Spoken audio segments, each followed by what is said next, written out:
जाने अनजाने में हमसे कोई पाप हो जाए, गलतियां हो जाएं, तो उस पाप की मुक्ति से बचने के लिए उस पाप से भागवत सुनना चाहिए। हर व्यक्ति कोई ना कोई पाप कर लेता है, पर यदि वो भागवत सुनता है तो उस पाप से मुक्त हो जाता है। इसलिए भागवत, तीन प्रकार के दुख होते हैं, दैहिक दैविक भौतिक तापा, राम राज्य काहू नहीं व्यापा। तीन प्रकार के दुख होते हैं हम सब प्राणियों के जीवन में। कितने दुख होते हैं? कौन कौन से? दैहिक, जो देह से प्रकट हो, कैंसर हो जाना दैहिक रोग है, भीतर से प्रकट हो गया।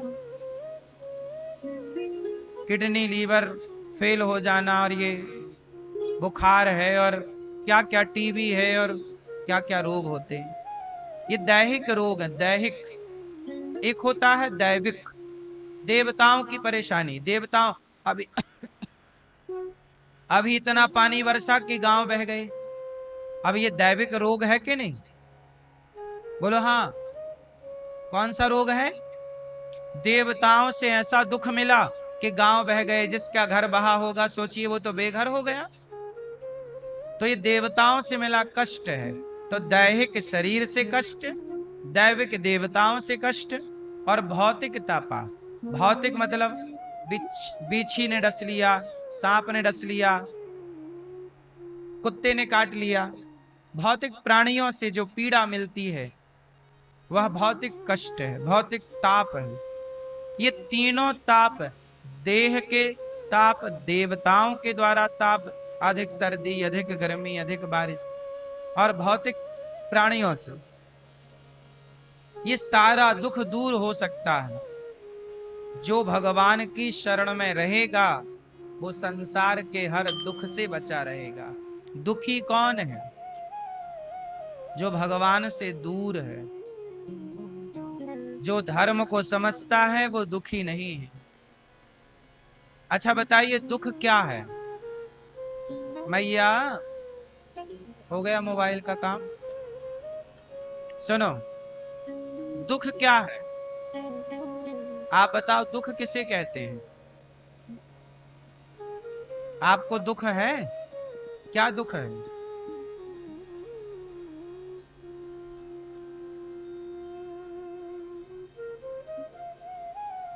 सब कुछ मिलकर भी कुछ मिल नहीं पा रहा। क्या नहीं मिला आपको? सुख, सास ने चम्मच नहीं दिया, बहुओं का यही दुख है बेचारियों का, सास ने एक चम्मच तक नहीं दिया।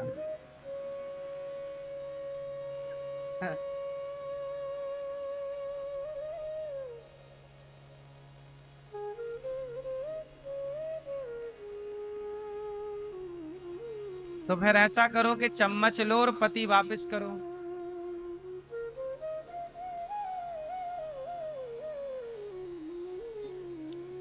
इस संसार में दुख क्या है? यदि आपसे मैं पूछूं कि दुख क्या है, आप बता ही ना पाओगे कि दुख क्या है। आप कहोगे वो हमें परेशान करता है, वो हमारी बात नहीं सुनता, यहाँ दर्द होता है, हमारी बेटी का ब्याह नहीं हो रहा है, हमारा घर नहीं बन रहा है। ये कोई दुख नहीं है, ये दुख नहीं है भाई। बेटी का ब्याह नहीं हो रहा है ये कोई दुख है? ढूंढते रहो, हो जाएगा। घर नहीं बन रहा है ये कोई दुख है? मेहनत करो, पैसे कमाओ, घर बन जाएगा। शरीर में तकलीफ है ये कोई दुख है?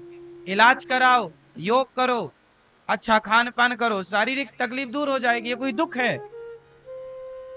ये जिन्हें एक्चुअली आप दुख कहते हैं वो दुख नहीं है, वो आपकी लापरवाही है,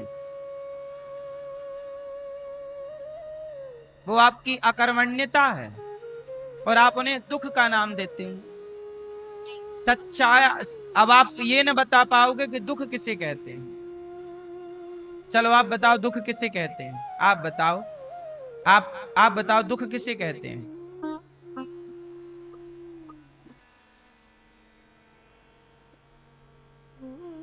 ये मुंह पे आपके क्या कैंसर हो गया है? हैं? कैंसर है तो इलाज हो गया? आराम है? तो क्या तंबाकू खाते थे? सुपारी, तो सुपारी खाते थे तो हो गया कैंसर। अब आप कहो हे भगवान तुमने हमें बड़ा दुख दे दिया, कैंसर हो गया। अब ये बताओ ये दुख भगवान ने दिया कि आपकी सुपारी ने दिया? दिया तंबाकू सुपारी ने दुख, और लोग कहेंगे किसे? हे भगवान तुमने दुख दिया।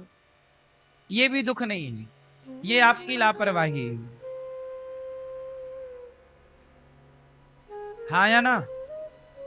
दुख क्या है ये बताओ, पीली मैया आप बताओ दुख क्या है? माँ बाप को जो छोड़ दिया ये दुख है? ये भी दुख नहीं है। माँ बाप को छोड़ इसलिए दिया क्योंकि संस्कार नहीं है, तो संस्कार ना होना इसलिए लापरवाही, ये लापरवाही है। आपने संस्कार नहीं दिया। यदि संस्कार होते तो संस्कारवान बेटा माँ बाप को ना छोड़ता। संस्कार देने के बाद भी यदि वो नहीं रख रहा है तो ये उसकी मूर्खता है, ये दुख नहीं है, ये दुख नहीं है। अब बताओ दुख क्या है? हैं? हैं?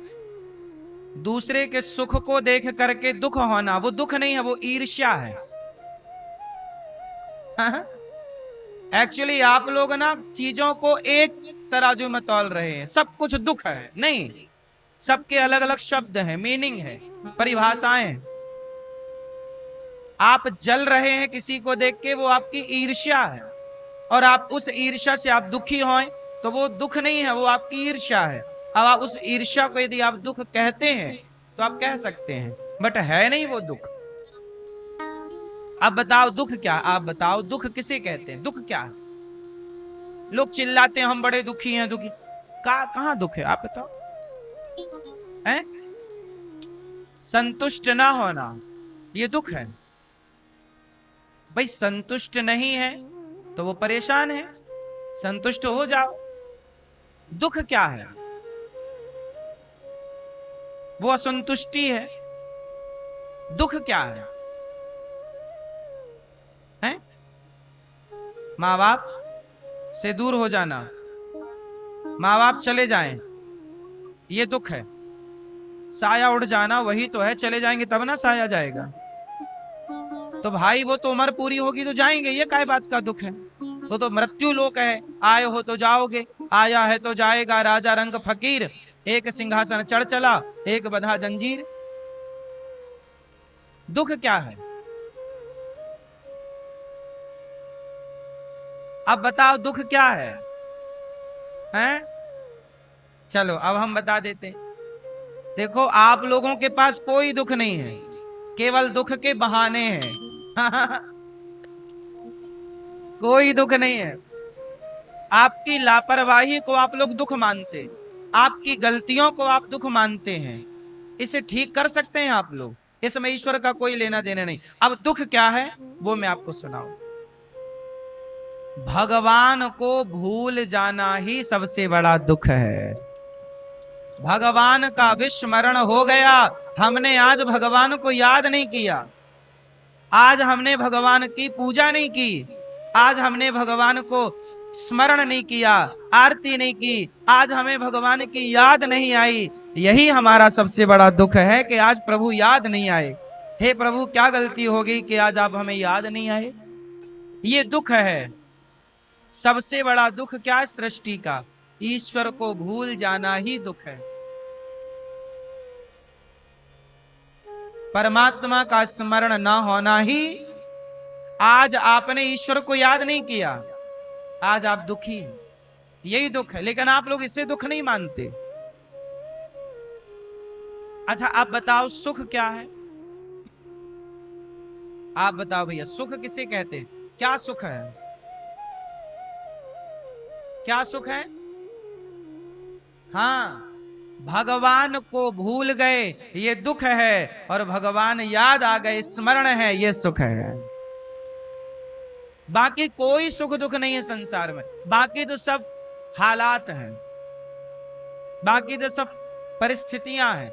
हमने जो कर्म किया था वो हमें प्राप्त हो रहा है, अच्छा या बुरा, वो हमारे कर्मों का दंड है। दशरथ जी तड़प रहे हैं, राम राम कह रहे हैं, ये दशरथ जी के कर्मों का दंड है। दशरथ जी दुखी नहीं है, दशरथ जी के प्राण निकल रहे हैं। राम राम कहाँ हो राम? दशरथ जी के राम चले गए ना वनवास 14 साल के लिए। हा राम, हा राम। ये दशरथ जी दुखी हैं, मैं बहुत दुखी हूं, आज मेरा बेटा वनवास चला गया। ये दुख नहीं है, ये आपके कर्मों का दंड है। ये आपके कर्मों का क्या है? कर्म दंड है। आपने भी किसी माँ बाप को तड़पा तड़पा के मारा था, श्रवण कुमार को मार दिया था तो उनके माँ बाप तड़प तड़प के मर गए थे। जब आपने किसी के बेटे को मारा और किसी का बाप तड़पा, तो आप भी जब बाप बने तो आप भी तड़प रहे हैं। ये कर्म दंड है, ये दुख नहीं है। हाँ या ना? भीष्म पितामह बाणों की सैया पर लेटे हैं, ये कर्म दंड था। उन्होंने सांप को कांटों के ढेर में डाल दिया, उनको बाणों की सैया मिल गई, ये कर्म दंड है। इसलिए मेरी माँ, सबसे बड़ा दुख है भगवान को भूल जाना। इसलिए कहो, हे नाथ, मैं आपको कभी भूलू नहीं, सदा भगवान को याद रखिए, काम करिए, पैसा कमाइए, पर सदा भगवान को याद रखिए, एक क्षण के लिए भी भूलना नहीं। क्यों भूलना? उसे भूल रहे हो। अच्छा एक बात बता, जिसने आपको 1 किलो सोना दिया हो, माना कि किसी ने दिया आपको सोना 1 किलो, नहीं, चलो तोला भर दिया होगा किसी ने। सास ने आपके नहीं दिया तोला भर सोना, पति ने नहीं दिया।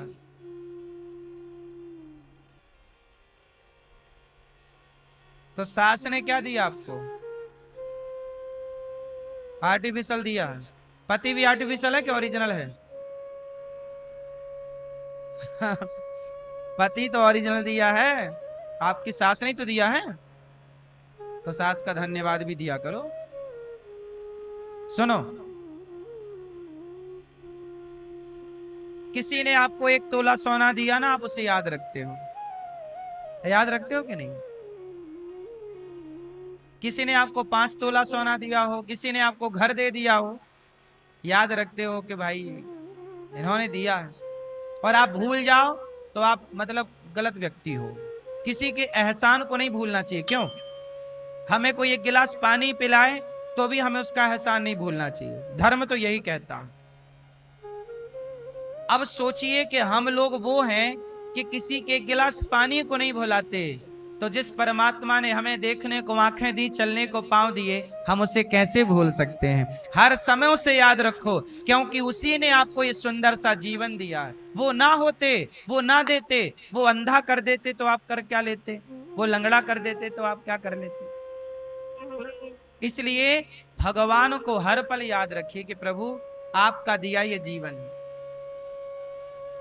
तो भगवान सत चित आनंद, विश्व की उत्पत्ति पालन संहार, तापत्र, सारे दुख को दूर कोई कर सकता है तो भगवान की शरणागति सारा दुख दूर कर सकती है। दुख से मुक्त होना है तो समर्पित हो जाइए भगवान के चरणों में। ऐसे भगवान को जो सारा दुख दूर कर सकते हैं, ऐसे भगवान को हम राधा सहित कृष्ण को नमस्कार करते हैं।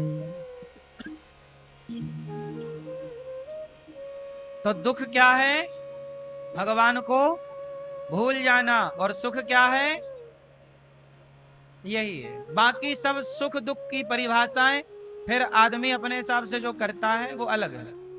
वो तो आदमी अपने अपने परिस्थिति के अनुसार बोलता रहता है। वो परिभाषाएं ओरिजिनल नहीं, ओरिजिनल ये है। इसलिए कुंती बुआ ने भगवान से क्या मांगा? हमें सुख नहीं चाहिए, हमें दुख चाहिए। कुंती बुआ ने भगवान कृष्ण से क्या मांगा? कुंती बुआ ने कहा, विपदाः सन्तु नः शश्वत तत्र तत्र जगद गुरु। हे प्रभु, हमें कुछ देना हो। कन्हैया बोले, बुआ मैं आपको क्या दूं? कुंती बुआ बोली, देना चाहते हो? हाँ, तो मुझे दुख दे दो। दुख क्या कहती हो बुआ? सारी दुनिया सुख चाहती है। आप मेरे से दुख मांगती हो।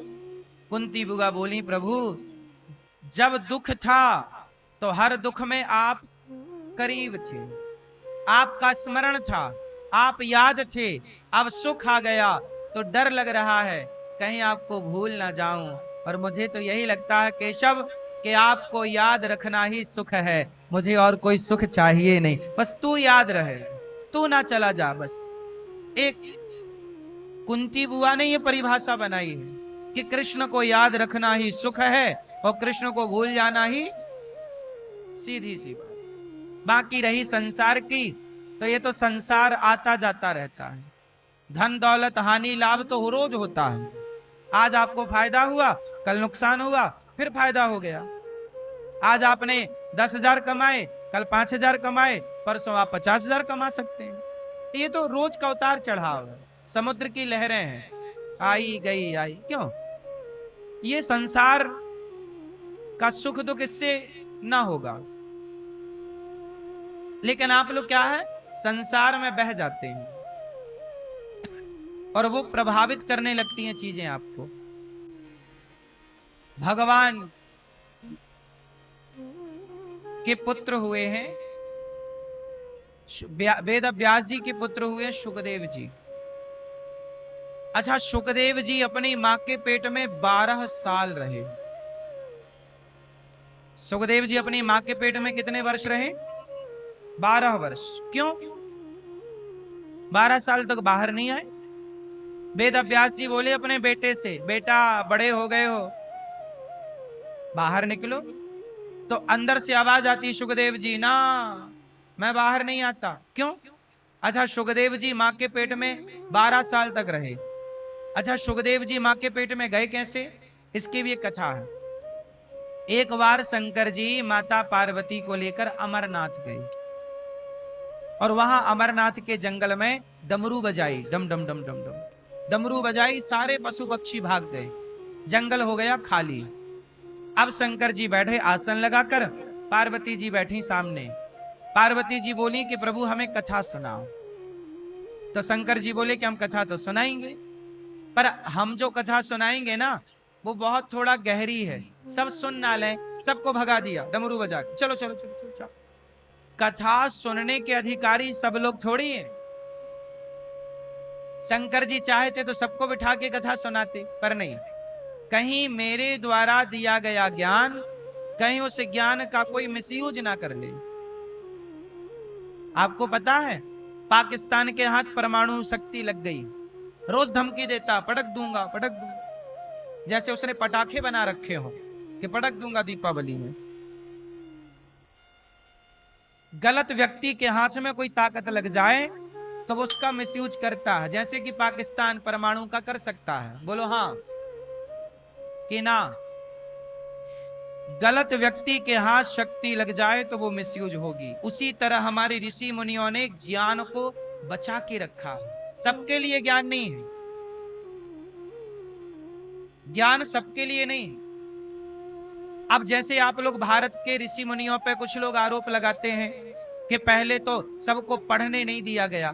पढ़ाई पर सबका अधिकार था, पढ़ो सब, काखा गाघा सब जानो, अयोन रिलरिक सब जानो। लेकिन कुछ ज्ञान था जिस ज्ञान के सब अधिकारी नहीं थे। इसे मैं थोड़ा सा समझाऊं, आपको समझना हो तो, कि कौन सा वो ज्ञान है जिस ज्ञान के अधिकारी आप में से बहुत लोग होंगे तो बहुत लोग नहीं होंगे। और यदि मैं वो ज्ञान दे दूं तो बाजार में किस तरह से मिसयूज हो सकता है, एक उदाहरण से मैं आपको समझाता हूं। तैयार हैं? सुनो, हमारे ऋषि मुनियों ने सामान्य ज्ञान तो सबको होना चाहिए, पढ़ना आए, लिखना आए, बोलना आए, ये सब सामान्य ज्ञान सबको इस पढ़ाई का सबको अधिकार था। पर कुछ ज्ञान था जो सबके लिए नहीं था। जैसे आपने रामचरितमानस में एक प्रसंग देखा होगा, जब विश्वामित्र जी राम लक्ष्मण को लेकर के गए तो राम जी ने ताड़का मारी, और ताड़का मारने के बाद विश्वामित्र जी का यज्ञ पूरा कराया राम जी ने। कराया? बोल हाँ। जब यज्ञ पूरा हुआ उसके बाद विश्वामित्र जी ने राम जी को बिठाया और राम जी को दिव्यास्त्र प्रदान किए। दिए कि नहीं? दिव्य शक्तियां दी। विश्वामित्र जी ने जो शक्तियां तपस्या के बल पर पाई, जो ज्ञान तपस्या के बल पर पाया, वो सारा नॉलेज विश्वामित्र जी ने किसे ट्रांसफर कर दिया? बोलो, राम को ही क्यों किया? राम के पिता दशरथ जी को क्यों नहीं किया? और किसी को क्यों नहीं किया? राम को ही क्यों किया? क्योंकि उस शक्ति, उस ज्ञान के अधिकारी केवल राम थे। तो पात्र देखा जाएगा ना कि क्या ये पात्र है मेरे ज्ञान को धारण करने का। ये हो गई पहली बात। अब दूसरी बात और सुनो। जब रावण की मृत्यु हुई और वो पड़ा ऐसे अचेत, तब आपने एक कथा सुनी होगी छोटी सी। इस कथा के बहुत प्रमाण नहीं है, इसलिए मैं इस कथा को बहुत प्रामाणिक नहीं, फिर भी प्रसंगवश चलती है तो मैं सीख लूं उस कथा से। तो एक कथा छोटी सी है, आपके नॉलेज के लिए है। जब रावण गिरा, राम जी ने नाभि में बाण मारा, वो गिर गया धड़ाम से। तब राम ने लक्ष्मण जी को कहा कि जाओ, रावण मर रहा है, बहुत बड़ा ज्ञानी है, थोड़ा सा ज्ञान ले लो। भेजा था कि नहीं? तो लक्ष्मण जी गए तो रावण के सिर के पास खड़े हो गए। खड़े रहे लक्ष्मण जी, रावण एक शब्द नहीं बोला। लक्ष्मण जी आ गए, बोले राम वो तो कुछ बोल नहीं रहा है, प्रभु वो तो कुछ बोल नहीं रहा है। तो राम ने कहा तुम कहां खड़े थे? बोले रावण के सिर के पास। बोले कोई सिर के पास थोड़ी ज्ञान मिलेगा, जाओ चरणों में खड़े हो, ब्राह्मण है ज्ञान देगा, रावण विद्वान है, चरणों में जाके खड़े हो, प्रणाम करो। लक्ष्मण जी गए और चरणों में खड़े होकर रावण को जब प्रणाम किया तो रावण ने लक्ष्मण जी को दिव्य ज्ञान दिया। बोलो हाँ। पहली बार में क्यों नहीं दिया? क्योंकि पहली बार में लक्ष्मण जी उस ज्ञान के अधिकारी, क्योंकि वो तरीका गलत था। सोचिए, लक्ष्मण जी में भी यदि काबिलियत नहीं है तो रावण जैसों ने लक्ष्मण जी को ज्ञान नहीं दिया, और काबिलियत आई तब जाके ज्ञान दिया।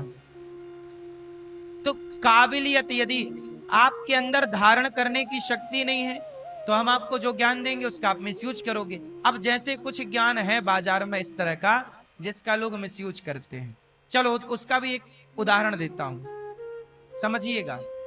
अब जैसे एक ज्ञान सबको मिल गया है जो कि नहीं मिलना चाहिए था, पर कथाओं ने ज्ञान दे दिया, अब वो ज्ञान का मिसयूज हो रहा है।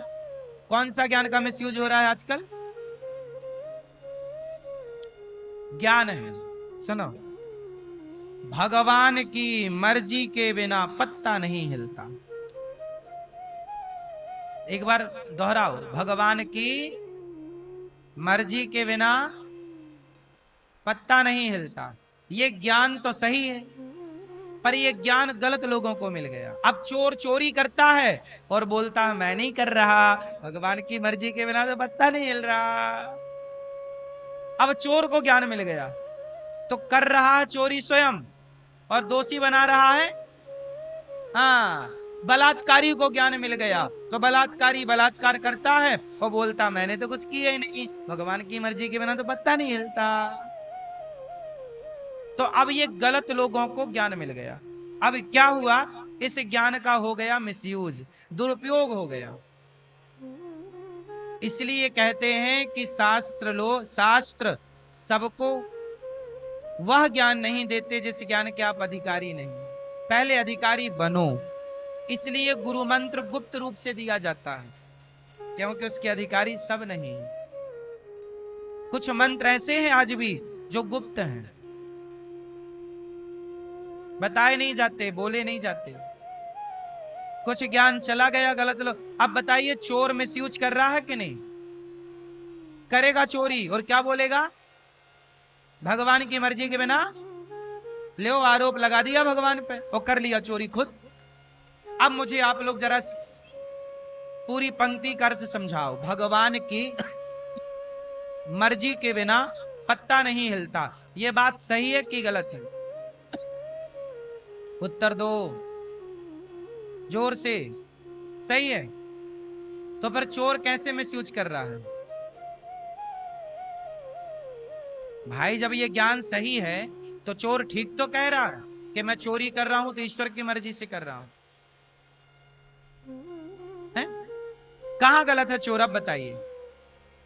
अब इसमें आप बताइए कि ये ज्ञान गलत है कि चोर गलत है? तो कहां सिद्ध करो कि चोर गलत है? सिद्ध करके बताओ। सिद्ध करो कि चोर गलत है। सिद्ध करो। काली टी शर्ट वाले भैया। हाँ गलत तो किया, हम कह तो रहे, पर किस तरह समझाओ जरा हमें। अपने स्वार्थ के लिए कैसे?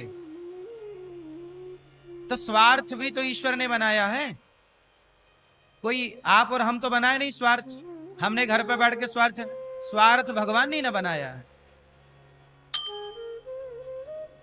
जब भगवान कह रहे हैं कि मेरी मर्जी के बिना पत्ता नहीं हिलता, तो चोर किसी के घर में गया होगा तो वो अपनी मर्जी से कैसे गया होगा?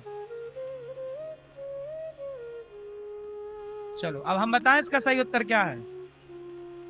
सही उत्तर ये है कि ये ज्ञान सबके लिए था ही नहीं। ये ज्ञान तो सही है कि ईश्वर की मर्जी के बिना पत्ता नहीं हिलता, पर यह ज्ञान सबके लिए नहीं है। कैसे? जैसे इस ज्ञान को कौन धारण करे? जैसे आप सत्संगी हो, आप कथा सुनते हो। जैसे मेरे सामने 1 लाख रुपए पड़े हैं या 1 करोड़ पड़ा है, मुझे पता है कि चोरी करना पाप है। जिस शास्त्र में यह लिखा है कि ईश्वर की मर्जी के बिना पत्ता नहीं हिलता, उसी शास्त्र में यह भी लिखा है कि चोरी करना पाप है। तो उसने चोरी करना पाप है ये वाला नहीं फॉलो किया। तो भाई जब तक आप 5वीं नहीं पढ़ोगे, 10वीं नहीं पढ़ोगे, कॉलेज नहीं करोगे, तब तक पीएचडी कैसे होगी? तो बेसिक ज्ञान का नॉलेज नहीं है तो ऊपर के ज्ञान के आप अधिकारी नहीं है।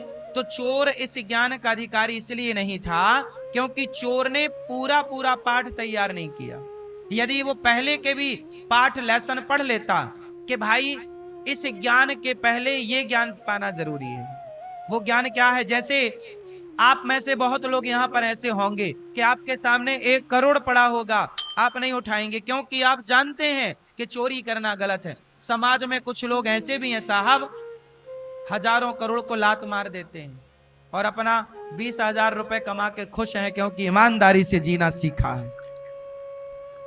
अब ऐसे लोगों के लिए यह ज्ञान है कि जो हो रहा है ईश्वर की मर्जी है। जो व्यक्ति इतना सहनशील है, इतना आत्मज्ञानी है, सुदामा जैसे लोग 4-4 दिन चूल्हा नहीं जलता फिर भी शिकायत नहीं है, तो ये ज्ञान सुदामा जैसों के लिए था। ये ज्ञान संतों के लिए है, भक्तों के लिए है, उनके लिए नहीं है जो गलत कर ही रहे। बात सही है कि गलत? गलत व्यक्ति के हाथ ज्ञान लग गया तो वो चिल्ला रहा है। अब देखो, मैं सत्य से चलता हूं, धर्म से चलता हूं, आप भी सत्य से चलते हैं, धर्म से चलते हैं। 1 रुपए हमारे यहां चींटी को मारना पाप है। आप में से बहुत लोग होंगे जो चींटी को भी नहीं मारते होंगे। आप में से बहुत लोग होंगे जो किसी जीव की हत्या करने से डरते होंगे, और कुछ लोग हैं जो तलवार लेके काट ही रहे हैं गर्दनें बकरे की और मछली की। तो जो मछली की गर्दन काट रहा है वो कहे कि जी भगवान की मर्जी के बिना पत्ता नहीं हिलता, मैं इसे मार रहा हूं, ये भी मर्जी भगवान। नहीं साहब, तुम्हारे लिए नहीं। जिस जगह ये लिखा है कि भगवान की मर्जी के बिना पत्ता नहीं हिलता, उसके पहले ये भी लिखा है कि सब पर दया करो, दया धर्म का मूल है, पाप मूल अभिमान। तो आपने बाकी चीजें क्यों नहीं फॉलो की? भाई 100 बोलिए, 100 की गिनती तक पहुंचने के लिए आपको 90 पढ़ना पड़ेगा, 91 पढ़ना पड़ेगा। जब तक 50 नहीं पढ़ोगे, 60 नहीं पढ़ोगे, 70 नहीं पढ़ोगे, 80 नहीं पढ़ोगे, तो 100 को क्या समझोगे? जो 1 से 99 तक समझ चुका वो 100 को भी समझ लेगा, और जिसने 1 से 99 को नहीं समझा वो 100 को नहीं समझ सकता। तो जिसने शास्त्रों की बाकी बातें नहीं समझी वो ये बात नहीं समझ सकता कि ईश्वर की मर्जी के बिना पत्ता भी नहीं हिलता। ये ज्ञान उन लोगों के लिए है जो बाकी चीजों को भी फॉलो कर रहे हैं, क्योंकि शास्त्रों में केवल एक ही बात तो लिखी नहीं है, एक बात कहने के पहले और बातें लिखी। संविधान में कोई एक धारा तो है नहीं कि आपने एक धारा पढ़ ली, बाकी धारा से आपको कोई मतलब नहीं। सारी धाराएं आपको पढ़नी पड़ेंगी यदि आप कानून को जानना चाहते हैं तो। बोलो हाँ, ऐसे ही है। धर्म को जानो तो पूरा जानो, आधा जानोगे तो फिर वही होगा कि चोरी करके आप आरोप भगवान को लगाओगे। एक बार ऐसा हुआ, अब इसको पूरा मैं निराकरण करता हूं, इस पूरी घटना का। इसका एक बार क्या हुआ, एक जंगल था, जंगल नहीं, एक बगीचा, बगीचा। उस बगीचे में एक चरवाहा बगीचे के बाहर बाहर गाय चरा रहा था। तो बगीचे में ना बाड़ी थी, वो गांव में नहीं होता बबूल का कांटा, कांटों की बाड़ी लगाते हैं गांव के किसान, और कांटे यदि पुराने हो गए ना तो गैया, जरा मौका मिला तो गैया घुस जाती है, बाड़ी बाड़ी तोड़ के गैया फसल में घुस जाती है, ये गाय का स्वभाव है। तो एक बगीचा था, उस बगीचे में बगीचे की तकनवारी करने के लिए कोई व्यक्ति था, बगीचे का मालिक, वो उसका बगीचा था, वो रक्षा करता था कोई घुसे ना। तो एक ग्वाला था, वो बाहर बाहर गैया चरा रहा था, उसकी एक गैया घुस गई, और जब गैया घुसी तो बगीचे का मालिक दौड़ा कि गैया मेरे बगीचे में आई, फसल बिगाड़ रही है। उसने एक डंडा मारा जोर का गैया को, वो बेचारी गैया के सिर पे लगा, और सिर पे लगा तो गैया मर गई। जब गैया मरी तो उस आदमी के पास आई गौ हत्या। कौन आया? पूरा ध्यान से सुनना, यदि ये कहानी सुन ली तो आपको सब आगे का चीजें क्लियर हो जाएंगी, और नहीं सुनी तो कंफ्यूजन फिर भी रहेगी। ये कहानी नहीं है, मैं आपको कुछ समझाने के लिए कहानी सुना रहा। एक बगीचे का मालिक था, उसके बगीचे में किसी की गैया घुस गई, उसने जोर से मारा, गैया मर गई। और जब गैया मरी तो गौ हत्या आई, गौ हत्या का पाप आया। वो पाप बोला, गौ हत्या बोली, गौ हत्या बोली कि भैया तुमने मुझे मार दिया, अब मैं तेरे ऊपर चढ़ूंगी, गौ हत्या लगेगी ना। तो गौ हत्या, अब वो आदमी था चतुर, बोले गौ हत्या तुम मुझे मत लगो। क्यों ना लगो? क्योंकि मैंने तुम्हें नहीं मारा। किसने मारा? बोले मेरे पांव चलते ना तो मैं तुम तक पहुंचता कैसे, और पहुंच भी गया। और ये हाथ ने डंडे को यदि ना भांजा होता, हाथ ने डंडे को ना बरसाया होता तो तुम कैसे मरती। और हाथ में इंद्र का वास होता है, हमारे शरीर के हर अंग में एक एक देवताओं का वास होता है, तो हाथों में इंद्र का वास है। तो ये हाथ यदि ना ऐसे चलते तो तुम कभी ना मरती। इसका मतलब हत्यारा मैं नहीं हूं, हत्यारा कौन? इंद्र है, क्योंकि हाथों में कौन बैठा है? इंद्र। अब हत्या चली इंद्र के पास, अब इंद्र के पास गई हत्या, गौ हत्या। इंद्र बोला आप कौन? बोले मैं हत्या हूं, आपने मुझे मारा। इंद्र बोले मैंने कहा मारा, मैं तो स्वर्ग बैठा हूं। वो बोले तुम मृत्यु लोक से आई हो। इंद्र समझ गए कि संसारिक आदमी बड़ा चतुर है। अब इंद्र दौड़े दौड़े गए भगवान के पास कि प्रभु मैं तो फ्री में पिस रहा हूं, मैंने हत्या की नहीं, और ये हत्या मेरे पास आई कि मैं तेरे माथे बैठूंगी। तो भगवान बोले हत्या से, उस हत्या रूपी पाप से, गौ हत्या से, रुको जरा मैं अभी निराकरण करता हूं। तो भगवान गए ग्वाले का रूप बना के। अब ग्वाले का रूप बना के गए, फिर भगवान गैया चराने लग गए। अब भगवान गए उसी बगीचे के पास और गैया चराने लग गए, और भगवान की एक गैया फिर घुस गई। तो वो आदमी फिर दौड़ा दौड़ा आया, उसको लगा कि हम पहली हत्या से बच गए, इसको भी बहाना करेंगे। तो अब की बार उसने फिर गाय को मारा, और जब गाय को मारा तो भगवान ग्वाले के रूप में थे, भगवान ने डंडा पकड़ लिया। वो डंडा पकड़ा तो भगवान ने उस आदमी से पूछा, बगीचे के मालिक से, ये बता ये बगीचा किसका है? बोला मेरा। बोला मेरा। तो भगवान ने पूछा, ये हाथ किसका है? बोला मेरा। ये डंडा किसका है? मेरा। तो भगवान बोले, जब बगीचा तेरा, हाथ तेरा, डंडा तेरा, तो गौ हत्या भी तेरी है। गौ हत्या, हत्या भी तेरी है। हत्या तूने ही तो की है।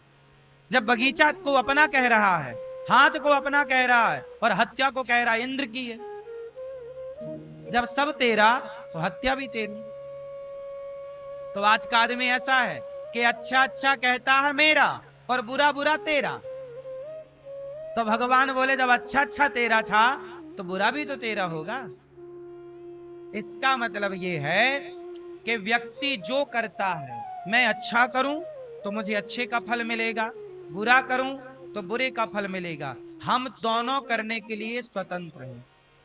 इस संसार में आप पाप भी कर सकते हैं और पुण्य भी। आप पाप करोगे, आपका हाथ कोई ना पकड़ेगा। आप पुण्य करोगे, आपका हाथ कोई ना पकड़ेगा। दोनों करने के लिए आप स्वतंत्र हैं। चाहे पाप करो, चाहे आप सच बोलने के लिए स्वतंत्र हैं, और आप झूठ बोलने के लिए भी स्वतंत्र हैं। आप चाहें तो किसी बकरे को तलवार से मार दें, मछली को पानी से निकाल, आप स्वतंत्र हैं। आप किसी मछली को मार सकते हैं, आप किसी मुर्गी को काट सकते हैं, स्वतंत्र हैं आप। और आप चाहें तो किसी तड़पती हुई मछली, तड़पती हुई मुर्गी को आप दाना डालकर उसके, किसने दी? बोलो, जीवन उनके द्वारा है तो मृत्यु उनके द्वारा। दोनों में ईश्वर की कृपा को मानने वाला व्यक्ति ही भक्त है। जीवन है तो खुश रहो, और मृत्यु है तो भी खुश रहो। क्या करोगे? रोके भी क्या पाओगे?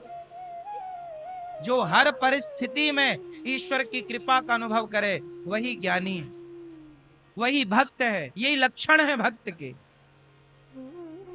हाँ या ना? अब कोई मर जाए तो आप रोते हो, हे भगवान ऐसा हो गया, ऐसा हो गया। क्यों? आपको पता नहीं था कि एक दिन मरेगा? आप सबको ये पता होना चाहिए कि हम सब लोग एक दिन मर जाएंगे। पता होना चाहिए। कर लो पता नहीं है तो फिर क्यों इतना प्यार, क्यों इतना अटैचमेंट? और यही अटैचमेंट आपको दुख देता है, और आप कहते हो भगवान दुख दे रहे हैं। संसार से इतना अटैचमेंट मत रखो, इतना लगाव ना रखो, क्योंकि ये दुनिया आज है कल नहीं होगी। यही खेल समझना कठिन है साहब। और जो ये खेल समझ लेता ना भगवान का, वो हर परिस्थिति में प्रसन्न होता है। राम राजा बनने वाले थे, खुश थे, और वनवास जाने लग गए तो राम रोए क्या? मैं वनवास जा रहा हूं, क्या रोए राम? जितनी प्रसन्नता राजा बनने की थी, कहीं उससे ज्यादा प्रसन्नता वनवास जाने की है। जो हर परिस्थिति में हैप्पी रहे वही ना महान है। आप लोग परिस्थितियों के कारण प्रभावित होते हैं, याद रखिएगा। आप लोग किसके कारण प्रभावित होते हैं? आपकी आंखों में आंसू हैं, ये परिस्थिति तय कर रही है। आपके होंठों पे मुस्कान है, ये परिस्थिति तय कर रही है। लेकिन ये गलत है, ये रॉन्ग है। सही क्या है? परिस्थिति कैसी भी हो, पर हर हाल में आप प्रसन्न हैं, यही महानता है। राम राजा बनने वाले थे, पिता ने कहा राजा बनना है, उसी पिता ने कह दिया वनवास जाना है। तो वनवास जाना है ये सुन के राम को जरा भी दुख नहीं हुआ। हर परिस्थिति में राम प्रसन्न है, इसलिए तो राम भगवान है। आप भी थोड़ा ये आदर्श जीवन में उतार लीजिए कि परिस्थितियों में बह ना जाइए,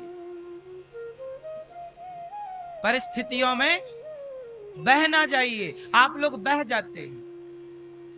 परिस्थितियां सदा एक सी ना रहेंगी। ना सदा आपकी आंखों में आंसू रहेंगे, ना सदा आपके होठों पे मुस्कान रहेगी। ये बदलती हैं साहब दिन रात की तरह। इसलिए परिस्थितियां सत्य नहीं है। बात समझो, परिस्थितियां सच्ची, परिस्थितियां बनती बिगड़ती। बोलो हाँ। आज बारिश है, कल सर्दी आएगी, फिर गर्मी आएगी, फिर बारिश आएगी। परिस्थितियां बन रही हैं। सर्दी की परिस्थिति, गर्मी की हानि की परिस्थिति, लाभ की परिस्थिति, जीवन की परिस्थिति, मृत्यु की परिस्थिति। सम्मान, आज आपको सम्मान मिल रहा है, आज आप खुश हैं, कल आपको अपमान मिलेगा तो क्या रोओगे? और यदि रोए तो फिर आप थोड़ी हैं, आप कचरा हैं।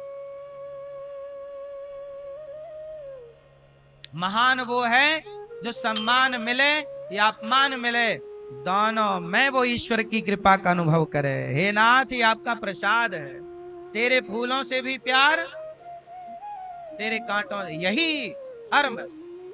इतना ज्ञान धारण करने वाला तब जाके अधिकारी बनेगा कि ईश्वर की मर्जी के बिना पत्ता नहीं हिलता। तब जाके ये सेंटेंस पूरा हो। अब केवल आप वो एक बात पकड़ लो तो क्या होगा उससे? समझ में किस किस को आई? क्या समझ में आया? कि सारे ज्ञान सबके लिए, इसलिए जो ज्ञान है उस पर चलो। बुद्धि दी है विधाता ने, सही गलत का डिसीजन लो। क्या सही आपके लिए, क्या गलत आपके लिए, उसके अकॉर्डिंग काम करो। भावनाओं में ना बहो। भावनाएं परेशान करती हैं, भावनाओं में ना बह जाना। सुखदेव भगवान कितने साल मां के पेट में थे? 12। बाहर नहीं आए। क्यों नहीं आए बाहर? उन्हें वो कह रहे हैं मुझे डर लग रहा। क्यों? बोले भगवान की माया ना पकड़ ले, भगवान की माया ना पकड़ ले। तब भगवान प्रकट हुए, बोले सुखदेव जी मेरी माया आपको प्रभावित नहीं करेगी, आप बाहर आओ। ये माया बड़ी प्रबल है जो संसार में आता है। अच्छा एक बात बताओ, बारिश में जब पानी गिरता है तो जब पानी आकाश में होता है तो पवित्र होता है। बादलों से रिलीज हुआ, बादलों से गिरा और आपके 1 फीट ऊपर तक पानी कैसा है? पवित्र है। पी लो आप उससे, इतना पवित्र है। लेकिन जैसे ही जमीन पे गिरा क्या हुआ? गंदा हो गया, कीचड़ में बदल गया, नाले में बदल गया। गंगा में बूंद पड़ी तो गंगा में बदल गया, यमुना में बूंद पड़ी तो यमुना में बदल गया, नाले में बूंद पड़ी तो नाले में। वही बारिश का पानी, एक सी बारिश हुई पर वो बूंद गंगा में पड़ी तो गंगा कहलाई, नाले में पड़ी तो नाला कहलाई, आपके छत में पड़ी तो नाले में जाकर कीचड़ बन गई। बूंद वही थी, एक ही मौसम की बारिश थी।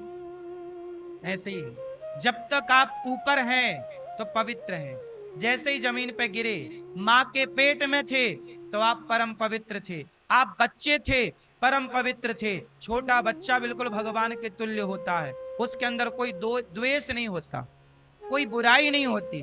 पर जैसे ही वो बड़ा होता है, पानी, शुद्ध पानी क्या बनने लग गया? कीचड़।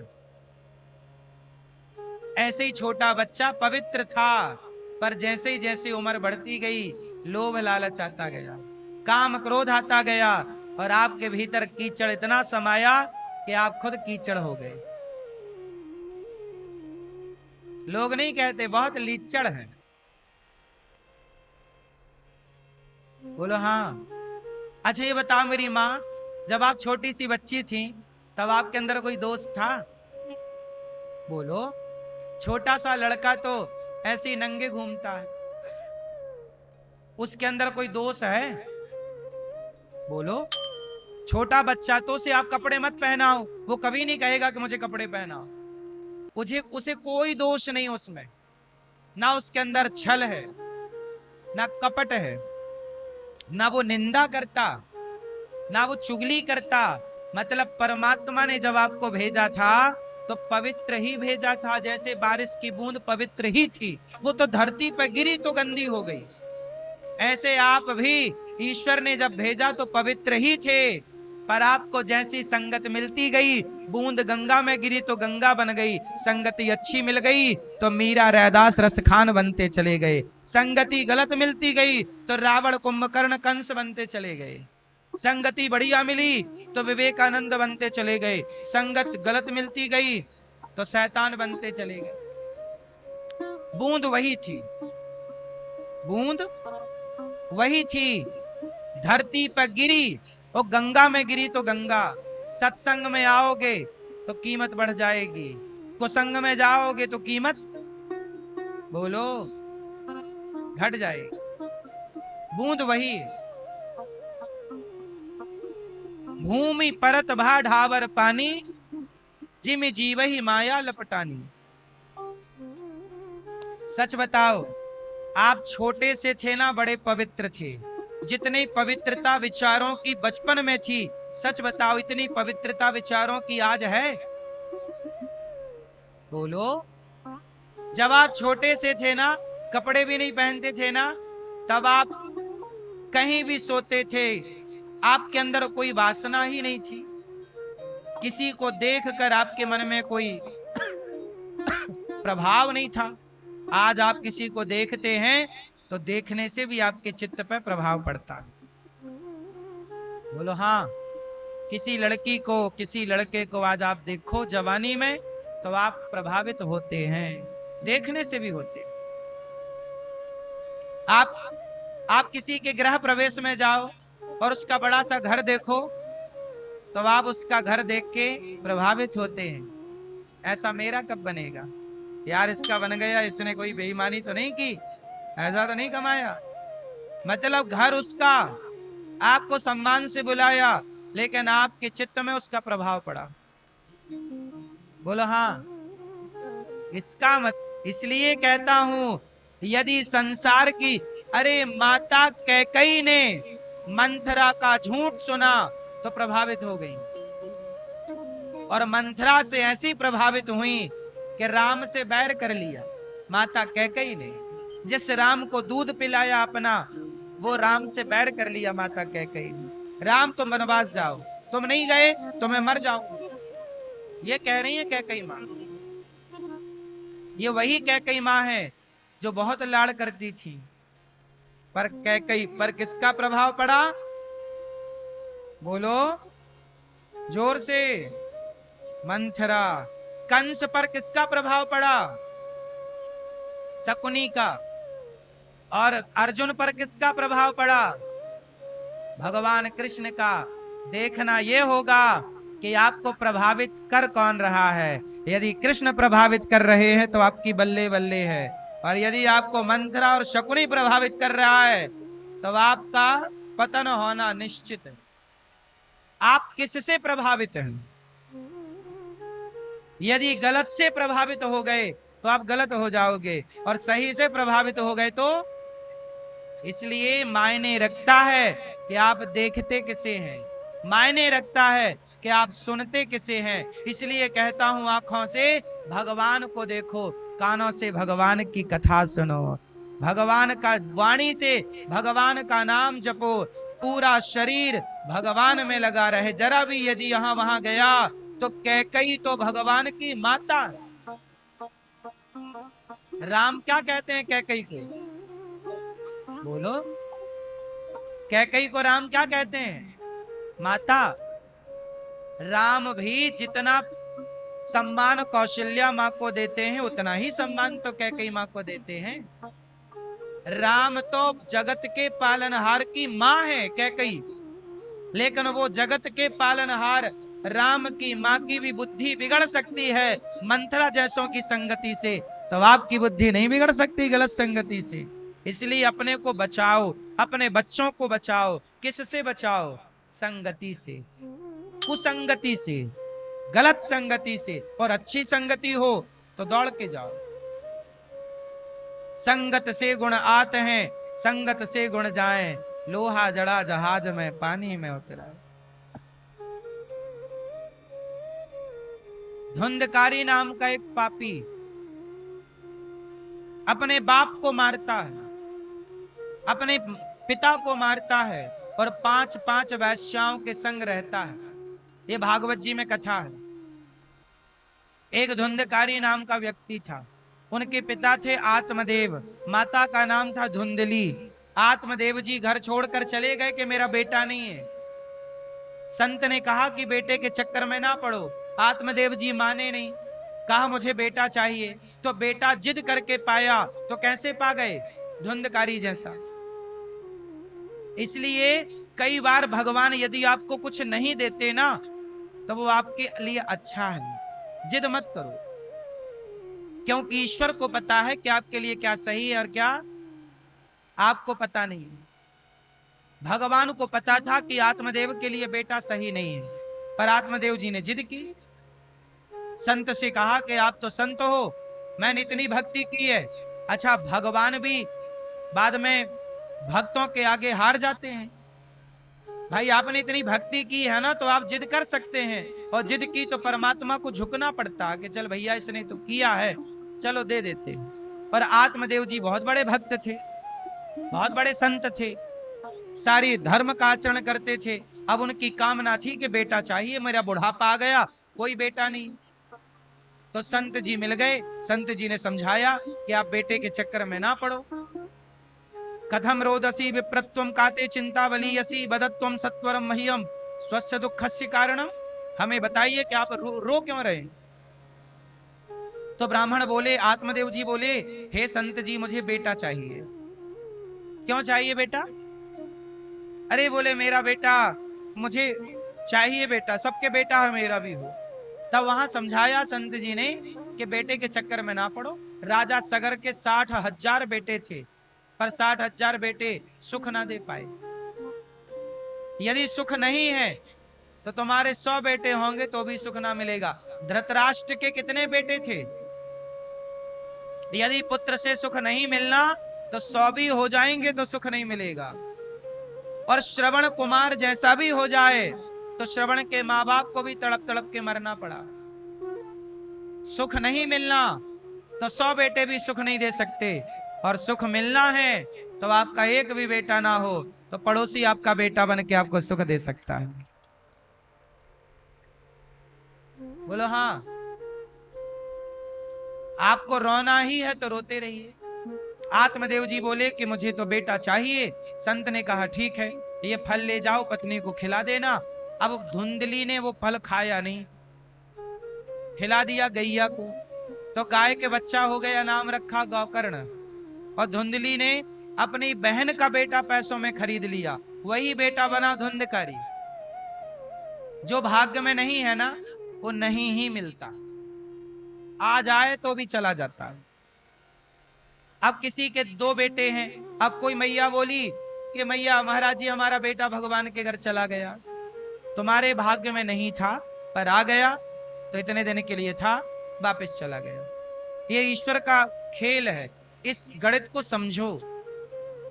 रोने से समझ में नहीं आएगा, भावनाओं में ना बहिए, ईश्वर के विधान को समझने की कोशिश करिए। आपके रोने से विधान नहीं बदला जा सकता। यदि बदला जाता तो सारे लोग रोते हैं, फिर कहां बदला? आत्मदेव जी को बेटा नहीं था, फिर इनको बेटा मिल गया धुंधकारी के नाम से। अब धुंधकारी बड़ा हुआ तो बाप को मारने लगा, पैसे दो। आत्मदेव जी बोले तूने तो सारा उड़ा दिया, कहां से लाऊं? बोले नहीं नहीं, तुमने गाड़ रखा है। इतना मारा अपने बाप को धुंधकारी ने, इतना मारा कि आत्मदेव जी की नानी याद आ गई। आत्मदेव जी को अब लगा नहीं नहीं, वो संत जी सही कह रहे थे। हमारी बात, कई बार हमारी बात आपको शायद अभी समझ में ना आए, लेकिन एक टाइम बाद मेरी बात आपको समझ में आएगी। कुछ चीजें तुरंत समझ में नहीं आती, क्योंकि वो, अब देखो यहाँ बच्चे भी बैठे हैं, जवान भी बैठे हैं और बूढ़े भी बैठे हैं। कुछ बातें बूढ़ों के लिए होती हैं तो बच्चों के समझ में नहीं आती, कुछ बातें बच्चों के लिए होती हैं तो बूढ़ों को समझ में नहीं आती। तो सारी बातें, सब ज्ञान सबके लिए एक सा नहीं होता ना मेरी माँ। भाई जवान आदमी 1 गिलास दूध पीता है, पर जो कल बच्चा पैदा हुआ वो भी 1 गिलास पिएगा क्या? बोलो। वही मात्रा सबके लिए नहीं है। जो कल बच्चा पैदा हुआ है वो जरा सा दूध पिएगा, इतना सा। यदि ज्यादा पिला दोगे तो बीमार पड़ जाएगा। बोलो हाँ कि ना? ऐसे ही है। कितनी दवाई किसे देनी है? इसलिए हमारे शास्त्रों ने, हमारे गुरुजनों ने ये बताया कि कौन सा ज्ञान किसके लिए है। इसलिए कुछ ज्ञान जो हम आज कहते हैं वो शायद आपको अच्छा भी ना लगे। मेरी बात का कितने लोग बुरा मान जाते हैं और टीवियों में डिबेट चालू हो जाती है। क्यों हो जाती है? क्योंकि वो ज्ञान आपके आज समझ में ना आएगा, लेकिन एक टाइम बाद आपको समझ में आएगा कि वो बातें सारी सही है। पर अभी समझ में नहीं आ रही, कोई बात नहीं, क्योंकि अभी आपका टाइम नहीं है वो समझने का। अभी आप मौज मस्ती में लगे हैं, पर जब ये मौज मस्ती के टाइम पूरे हो जाएंगे तब आपको आएगा नहीं यार वो बातें तो सही थी। क्योंकि वो बात समझने की अभी आपकी एज नहीं, आपकी उम्र नहीं है। बोलो हाँ, आपका इतना नॉलेज नहीं है। इसलिए सही है कि गलत है? सारी बातें सबके लिए नहीं होती, समझ समझ का फेर होता है। तो सुनो, आत्मदेव जी को बेटे ने मारा, ए बुढ़ा पैसे निकाल। आत्मदेव जी रोने लग गए, मेरा बेटा मुझे ऐसी बातें कर रहा, जिस बेटे के लिए मैं रोता रहा, हे भगवान एक बेटा दे दे, हे भगवान एक बेटा दे दे, आज वो बेटा मेरी दाढ़ी पकड़ के मार रहा, मेरे बाल पकड़ के मार रहा। वो बाप रोने लगा, हे विधाता। तब संत ने कहा, समझाया था ना कि बेटे के लफड़े में ना पड़ो, तब तो नहीं समझ रहे थे, और अब लातें पड़ी। कुछ लोग ना बातों से नहीं मानते, लातों से ही मानते। बोलो हाँ, विभीषण जी बातों से माने कि लातों से? बोलो। हनुमान जी समझाए, विभीषण जी चलो राम के पास। नहीं अभी नहीं, अभी नहीं, अभी हमारा रावण अच्छा है, अच्छा है, खाना पीना देता है। एक दिन रावण ने एक लात मारी। बोलो हाँ, विभीषण को मारा कि नहीं? एक लात मारा, तब विभीषण भाग, अब मैं जा रहा हूं राम के पास। पहले ही चले जाते तो लात काय को पड़ती। तो कुछ लोग लात खा के जाते हैं, तो कुछ लोग बातों से ही चले जाते हैं। तो मेरी बात से प्रभु की शरण में आ जाओ। एक तो ये उपाय ऑप्शन आप लोगों के पास कि बातों से आप प्रभु की शरण में आओ, वरना फिर लातों से आ ही जाओगे। एक टाइम बाद फिर बातों से नहीं जब मानता तो फिर बच्चे लोग लतियाने लग जाते हैं, सब नहीं कुछ। बोलो हाँ, उपेक्षा होने लग जाती है ना। एक टाइम आज आपका सम्मान आपके घर में है, लेकिन एक टाइम बाद आपका ये सम्मान नहीं रहेगा। आप बूढ़े हो चुके होंगे ना, आपका एक सेपरेट कमरा हो चुका होगा, एक खटिया हो चुकी होगी, चलो वहीं पड़े रहो और ज्यादा खुर्र खुर्र मत करो, चुप रहा करो ज्यादा। हाँ, एक टाइम बाद आपकी चलती थी, पर एक टाइम बाद आपको चुप रहना पड़ता है। ये सही है कि गलत है? ये प्रकृति का नियम है। सदा ना रहा है, सदा ना रहेगा जमाना किसी का। सदा ना रहा है, सदा ना रहेगा जमाना किसी का। इसलिए जमाना अच्छा है तो नहीं चाहिए दिल दुखाना किसी को। आत्मदेव जी ने कहा, बेटा तुमने लात मारा, पिता को अपमानित किया। देखिए, अच्छा एक बात बताओ, भगवान यदि कोई चीज नहीं देते तो वो अच्छा है कि बुरा है? यदि आपको, जैसे आप कह रहे हो कि भगवान हमें ये वस्तु मिल जाए, पर वो नहीं मिल रही है, तो आपको क्या लगता है भगवान मेरे साथ गलत कर? नहीं, गलत नहीं कर रहे हैं, भगवान अच्छा कर रहे हैं। ना देकर, कई बार ना देकर भी भगवान कृपा करते हैं। ये बात सही है कि गलत है? ना देकर, एक मैया बोली बेटा, एक बेटा बोला मां केला दे दो, केला खाना है, तो मां ने केला नहीं दिया और बेटे ने चुपके से निकाल लिया और खाने लग गया, तो मां ने 2 थप्पड़ जमाए गाल पर, ले चट चट चट। और दूसरा बेटा आया, तो माँ ने केला निकाला और केला अपने हाथ से दे रही दूसरे बेटे को। एक बेटे को केला नहीं दिया और दूसरे बेटे को केला दे रही है, तो बताओ माँ पक्षपाती हुई कि नहीं? बोलो हाँ, बोलो हाँ। आप लोग कह दिए हाँ, हाँ नहीं ना। आप सिचुएशन तो सुनो, परिस्थिति तो सुनो। आप लोग परिस्थिति नहीं जानना चाहते।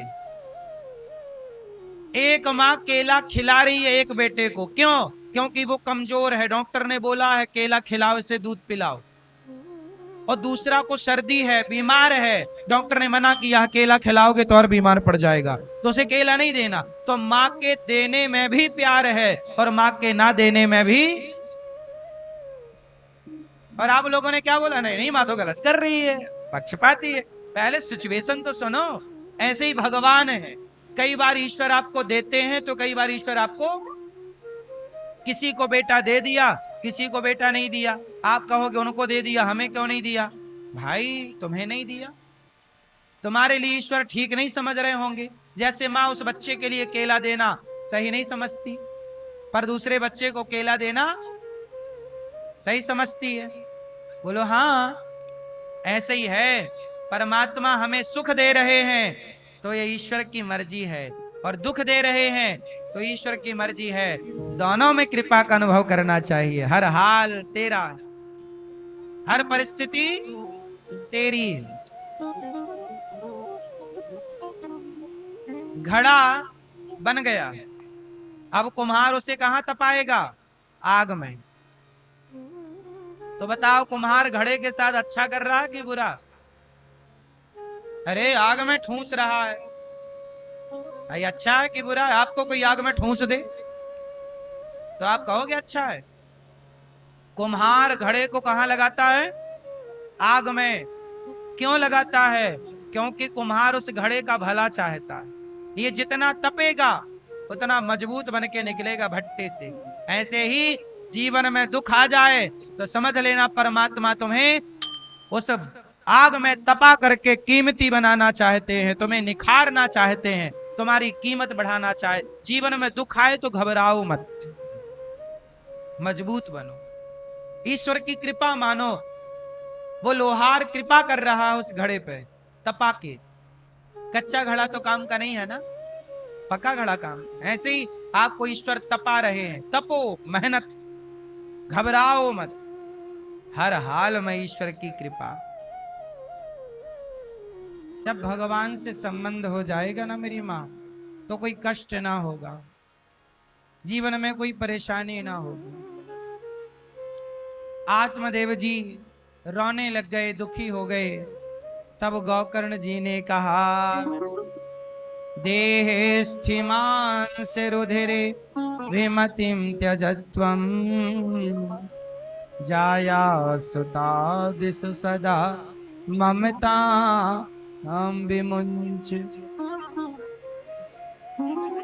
पश्यानिशं जगदिदं क्षणभंग निष्ठम, वैराग्य राग रसिको भव भक्ति निष्ठः।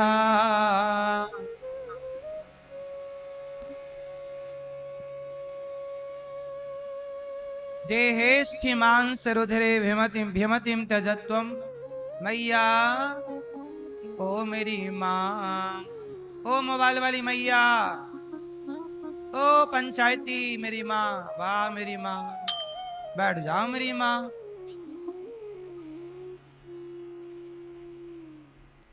मैया, ये हमारी मैयाओं ने पता नहीं मोबाइल के चक्कर में ये भी पढ़ने लग गई।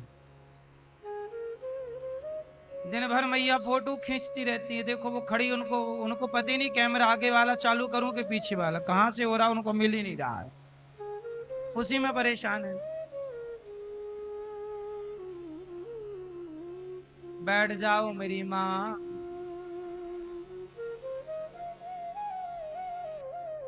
गौकर्ण जी ने पिताजी को क्या दिया? ज्ञान। कौन सा? पिताजी आप मत रोइए। जब दिव्य ज्ञान दिया तो गौकर्ण जी आत्म ज्ञान पाकर भगवत धाम चले गए। धुंधकारी ने माँ को मारा, मां कुएं में कूद गई। 5 वैश्याओं को धुंधकारी ले आया और धुंधकारी ने उन वैश्याओं का गला दबा दिया। वैश्याओं ने धुंधकारी के जलते अंगार मुंह पर डाल दिए धुंधकारी के मुख में। धुंधकारी मारा गया। धुंधकारी मरकर प्रेत बना। तब भागवत सुनी, प्रेत योनि में जाकर भटकता रहा। तब जाकर वो भागवत सुनी, तब जाके कल्याण हुआ। तो भागवत सुने बिना धुंधकारी की गति नहीं हुई तो हमारी और आपकी नहीं होगी। इसलिए जीवन में एक बार भागवत जरूर सुनना चाहिए। सुखदेव जी अपनी मां के पेट से बाहर आए, जन्म लेते ही सन्यासी हो गए। ऐसे सुखदेव भगवान को हम प्रणाम करते हैं। सूत जी महाराज से शौनक आदि ऋषियों ने कहा कि कथा सुनाइए। सूत जी ने कहा कि हम तुम्हें चिंतामणि लोक सुखम सुरद्रुह स्वर्ग संपदम प्रयच्छति गुरु प्रीतो वैकुंठम योगी दुर्लभम। गुरु कृपा करें तो सब मिल जाए। तब सूत जी ने कहा, प्रीति शौनक चित्यते यतो वच्मि विचारिचा सर्व सिद्धांत निष्पन्नम संसार भय नाशनम। हम तुम्हें भागवत सुना के काल अव्याल मुख ग्रास त्रास निर्णास हे तवे श्रीमद् भागवतम शास्त्रम कलौ कीरेण भासितम। कलयुग में केवल मात्र भागवत जी हैं जो व्यक्ति को पार लगा सकती हैं। एक बार सुखदेव जी से भागवत सुनने देवराजेंद्र आए स्वर्ग का अमृत लेकर, पर सुखदेव जी ने उनको नहीं सुनाया। स्वर्ग भी देवता भी भागवत सुनने के अधिकारी नहीं है। जैसा कि अभी हमने आपको बताया कि कुछ चीजें सबके लिए नहीं है, कुछ ज्ञान सबके लिए। भागवत नहीं सुनाई सुखदेव जी ने इंद्र को, बोले आप अधिकारी नहीं। इंद्र नाराज हो गए, तराजू बांधी स्वर्ग में, एक पलड़े पे भागवत जी रखा, दूसरे पलड़े पर स्वर्ग के सुखों को रखकर तौला तो भागवत जी का पलड़ा भारी था। स्वर्ग का सुख, स्वर्ग का अमृत स्वर्ग दिला सकता है, पर भागवत सुनने वाला स्वर्ग नहीं, वो भगवान को पाकर वैकुंठ का अधिकारी हो जाता है। इसलिए अमृत से भी अधिक महिमा भागवत जी की। जो भागवत सुनता है वह व्यक्ति तीनों लोकों में, तीनों कालों में पवित्र हो जाता है।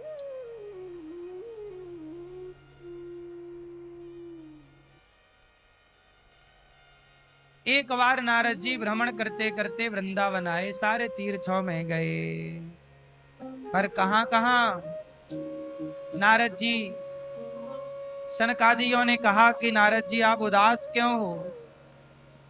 कथम ब्रह्मन् दीन मुखा कुतश्चिन्तातुरो भवान् त्वरितं गम्यते कुत्र कुतश्चा गमनम तब। नारद जी बोले, मैं सारे अहम तु पृथ्वी में आतो ज्ञात्वा सर्वोत्तमामिति पुष्करम चा प्रयागम चा काशीम गोदावरीम तथा। नारद जी उदास थे। एक दिन की बात है, मैया ध्यान से सुनो, एक कथा भागवत जी की। एक दिन नारद जी उदास थे। कौन? नारद जी परेशान थे। तो संतों ने पूछा कि आप परेशान क्यों हैं? तब नारद जी ने कहा कि एक दिन मैं वृंदावन गया तो वहां मुझे एक उदास बैठी कन्या मिली। उसके 2 बेटे थे, ज्ञान और वैराग्य। तो मैंने पूछा कि देवी तुम कौन हो? तब उन्होंने बताया कि मेरा नाम भक्ति है। कलयुग में भक्ति परेशान है, ज्ञान परेशान है, वैराग्य परेशान है। कलयुग में बड़ी समस्याएं हैं। सत्यम नास्ति तपः शौचम दया दानम न विद्यते। कलयुग में क्या क्या नहीं है? सत्यम नास्ति, कलयुग में सत्य नहीं है। कलयुग में क्या नहीं है? सत्य नहीं है, मतलब है सत्य बोलने वाले ना के बराबर हैं। सत्य बोलने वाले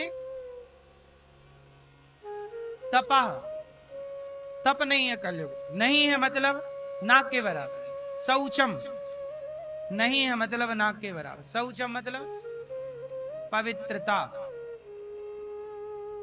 कलयुग में सच नहीं बोलने वाले लोग हैं, तपस्या करने वाले लोग नहीं है, तपस्वी नहीं।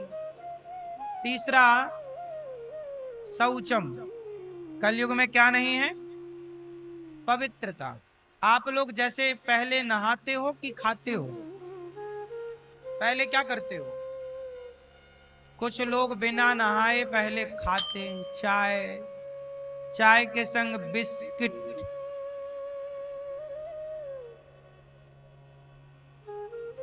बिस्किट मतलब बिस्किट।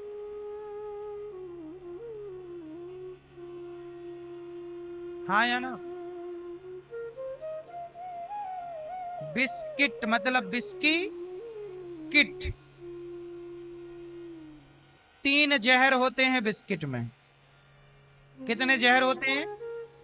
कौन कौन से आप बताओ? बिस्किट में कौन कौन सा जहर है? बोलो।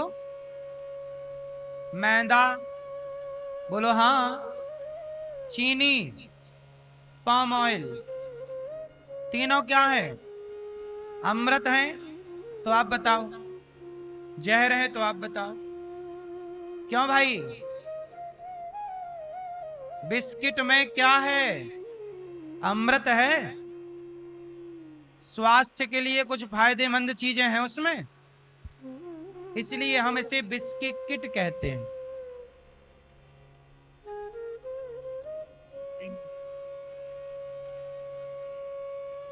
ये जहर ही है एक तरह का। बोलो हाँ। तो आप में से बहुत लोग हैं जो बिना नहाए चाय और बिस्किट लेते हैं। कितने लोग हैं ऐसे? आप बिना नहाए चाय बिस्किट सवेरे ले लेते हो? चाय बिना नहाए, बिस्किट भी सही, और पोहा जलेबी बिना नहाए? सही बता। मैया कहाँ पोहा जलेबी खाने चली? नाम लेते ही चल पड़ी। जाओ सुनो।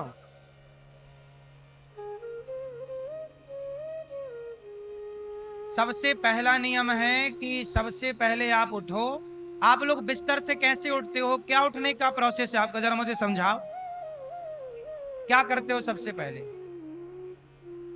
सबसे पहले जब आंख खुले तो भगवान को याद करिए, हे श्रीमन नारायण। बोलो हे श्रीमन नारायण, मैं आपको कभी भूलू नहीं।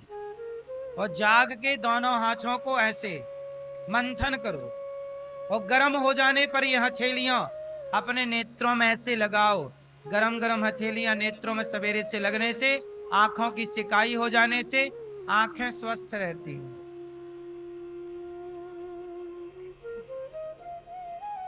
आंखों में अंधापन जल्दी नहीं आता, पहला। दूसरा, सवेरे से आप रात भर पड़े होते हैं ना, तो जब आप दोनों हाथों का मंथन करते हैं तो आपके शरीर में एनर्जी बढ़ जाती है, आलस्य खत्म हो जाता है। ये मंथन है। दूसरा, अपने हाथों का दर्शन करो और श्लोक बोलो, कराग्रे वसते। क्या मतलब हुआ इसका? कर मध्य सरस्वती, कर मूले तो गोविंद, प्रभाते कर दर्शनम। क्या मतलब हुआ इसका? कराग्रे मतलब कर के अग्रभाग में, बसते मतलब लक्ष्मी बसती हैं। यहाँ लक्ष्मी का वास है, इसलिए रुपया का इशारा ऐसे होता है। ये लक्ष्मी, लक्ष्मी यहाँ बसती हैं उंगलियों में। कराग्रे वसते लक्ष्मी, कर मध्य सरस्वती, मध्य भाग में यहाँ सरस्वती का वास होता है, और मूल भाग में भगवान कृष्ण का। तो अपने हथेली में ही सवेरे सवेरे भगवान का दर्शन करना सीखो। सरस्वती और लक्ष्मी माँ का दर्शन करना सीखो। लक्ष्मी का दर्शन सवेरे से करो ताकि लक्ष्मी आए। सरस्वती का दर्शन करो ताकि बुद्धि बढ़िया रहे, और भगवान कृष्ण का ध्यान करो ताकि जीवन बढ़िया। फिर सबसे पहले अपने हाथ से पृथ्वी माता को क्या करना है? हे पृथ्वी माता आपकी जय हो। फिर अपना दाहिना पांव सबसे पहले पृथ्वी पे रखना चाहिए। कहा यह जाता है कि जो सुर चलता हो उसका वो वाला पांव रखना चाहिए, पर आप सुर का नॉलेज नहीं रखते, तो आप दाहिना पांव सबसे पहले पृथ्वी को प्रणाम करके, हे पृथ्वी माता आपकी जय हो, प्रणाम करके फिर थोड़ा सा सवेरे जाग कर 3-4 गिलास पानी पियो। उठ के सबसे पहले क्या करना चाहिए? पानी पीना चाहिए। सवेरे जाग के पानी पियो। जो रात भर में आपकी लार बनी ना मुंह पे, वो अंदर जानी चाहिए। पानी पियो, कुल्ला करके ऐसे करके पानी पियो और 100-200 कदम चलो। इसके बाद फ्रेश होके स्नान करो। स्नान करने के बाद एक तांबे का लोटा लो, जल भरो। सबसे पहली आराधना सूर्याय नमः आदित्याय नमः।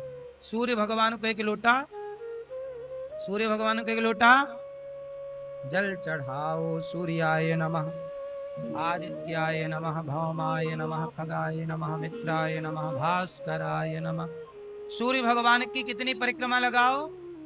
खड़े खड़े 7 बार घूम जाओ।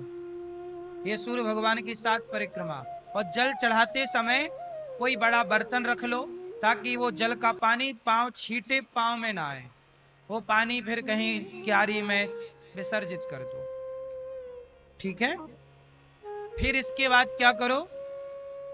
आपके घर में मंदिर होगा छोटा सा, वहां आसन लगाओ, पूर्व दिशा की ओर बैठो। पूर्व दिशा की ओर मुंह करो, या पूर्व या उत्तर की ओर मुंह करो। और आपके घर में गोपाल जी हैं, उनको स्नान कराओ, उनको नहलाओ, उनको वस्त्र पहनाओ, उनका भोग लगाओ। सवेरे सवेरे भगवान की पूजा, और चलता रहे मुख में श्री कृष्ण गोविंद हरे मुरारी हे नाथ नारायण वासु। सवेरे जागो, थोड़ा कीर्तन कर लो श्री कृष्ण गोविंद। पति पत्नी दोनों समय से जागो, बच्चों को जगाओ। सवेरे आरती उतार लो भगवान की, सारे लोग मिलकर 5 मिनट कीर्तन कर लो श्री कृष्ण को। हे ईश्वर को धन्यवाद दे दो, हे प्रभु आपने आज का दिन दिया, ये जीवन दिया, प्रभु आपका है, सब आपके चरणों में समर्पित है। भगवान का भोग लगाओ। स्नान कराने का जो जल बचे वो जल ग्रहण करो, वो बनता है चरणामृत। चरणामृत पीकर बच्चे स्कूल जाएं। चरणामृत पीकर चलने वाला व्यक्ति कभी उसकी अकाल मृत्यु नहीं होती। अकाल मृत्यु हरणम सर्वव्याधि विनाशनम विष्णु पादोदकम पीत्वा पुनर्जन्म न विद्यते। केवल चरणामृत की महिमा। तो भगवान को इस तरह पूजा करो, थोड़ा ध्यान करो, पाठ कर लो। हनुमान चालीसा का पाठ कर लो, सुंदरकांड का पाठ कर लो, 5 मिनट कीर्तन कर लो श्री कृष्ण गोविंद हरे मुरारी। भगवान का धन्यवाद दे दो। इसके बाद तैयार हो के अपने काम धाम पे चले जाओ। सवेरे योग करते हो तो योग कर लो, आधा घंटा 1 घंटा योग जरूर करना चाहिए। फिर नित्य कर्म करो। रात को सो तो सोने के पहले आप लोग क्या करते हैं? रात को बिस्तर पे जाते हैं, जाके सो जाते हैं। ऐसे नहीं सोते। सोने के पहले भगवान का बिस्तर पे पड़े पड़े भगवान का ध्यान करना चाहिए। भगवान ऐसा भाव बनाओ कि भगवान श्रीमन्नारायण के हम चरण दबा रहे हैं, भगवान के सुंदर छवि का दर्शन, और भगवान का चिंतन करते करते सो जाओ। जब भगवान का चिंतन करते सोएंगे तो सपने में आपको भगवान का दर्शन होगा। 15 दिन तक रेगुलर यदि आपने ध्यान किया तो आपको एक 15-20 दिन के अंदर ही दर्शन हो जाएगा। और कलयुग में ना सपने में ही दर्शन होते हैं भगवान। इसलिए थोड़ा बाहर की दुनिया से हट जाओ। बाहर बहुत ज्यादा मजा नहीं है साहब, ये चकाचौंध में ना उलझा करो। थोड़ा ध्यान चिंतन, भगवान को याद रखो। और नहा के ही रसोई में, हमारी माताएं नहाओ, नहा के फिर नाश्ता बनाओ, भोजन बनाओ। अब आप लोग कुछ माताएं बिना नहाए रसोई में चली जाती हैं, बिना नहाए भोजन बना लेती हो। तुम्हारे हाथ का तो देखो, सतयुग के कुत्ते भी ना खाते यदि तुम ऐसे आचरण वाले हो तो। सतयुग त्रेता के कुत्ते भी तुम्हारे हाथ का ना खाते। सही बोल रहे हैं। अब इसमें कोई बुरा माने तो क्या करें। तुम बिना नहाए रसोई में चली गई। कुछ लोग तो लघु शंका करते हैं, हाथ तक नहीं धुलते और घूमते रहते। शौच करने जाते हैं, शौच करने के बाद नहाते नहीं और पूरे घर में। अब तुम्हारे हाथ का जो जो खाएगा अब तुम बिना नहाए तुम रसोई में गए, भोजन बनाए, और तुम्हारे हाथ का जितने लोग खाएंगे सबकी बुद्धि भ्रष्ट हो जाएगी। जैसा खाओ अन्न वैसा रहे। आजकल लोगों के मन काहे बिगड़े हैं? तुम्हारा पति, कुछ पति पड़ोसन को ताक रहे हैं, काहे ताक रहे हैं? तुमने उन्हें दूषित अन्न खिला दिया। गलत अन्न खाएगा तो बुद्धि गलत होगी, ये हम नहीं कह रहे। अच्छा बताओ, अन्न का प्रभाव मन पर पड़ता है कि नहीं?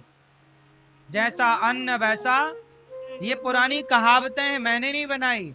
जैसी राखे शुद्धि वैसी बने, जैसा पिए पानी वैसी बोले, जैसा करे संग वैसा चढ़े रंग। ये सब बातें गलत नहीं। इसलिए लघु शंका करो तो चार कुल्ला करो, पांव धुलो, हाथ धुलो, तब शुद्धि होती। और शौच करने जाओ तो पूरा नहा चुके हो तो आधा नहाओ, अर्ध स्नान करो। जो कपड़े पहनकर शौच करने गए वो गीले करो, तब आप पवित्र होंगे। आपकी रसोई भी मंदिर है। चलो बताओ, रसोई में किसका वास होता है? किसका? किसका? तो रसोई मंदिर है या नहीं?